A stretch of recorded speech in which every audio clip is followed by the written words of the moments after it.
क्या आप इस बॉल को टच किए बगैर इस वाइन ग्लास में डाल सकते हैं?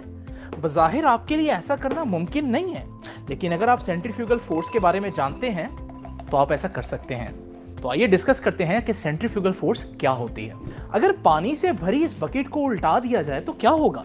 आप कहेंगे कि सारा पानी बाहर गिर जाएगा, लेकिन यही बकेट अगर एक वर्टिकल सर्कल में रिवॉल्व कर रही हो तो फिर यह पानी बाहर नहीं गिरता, चाहे बकेट बिल्कुल अपसाइड डाउन ही क्यों ना हो जाए।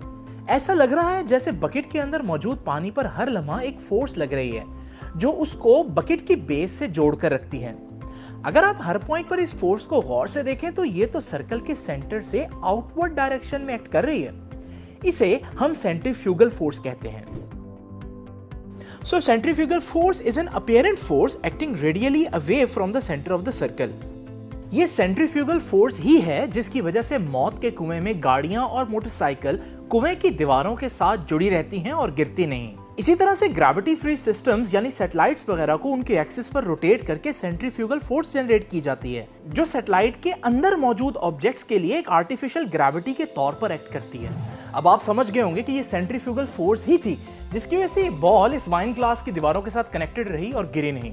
सेंट्रीफ्यूगल फोर्स बहुत से फैक्टर्स पर डिपेंड करती है, लेकिन सबसे इंपॉर्टेंट और क्रूशियल फैक्टर स्पीड का है।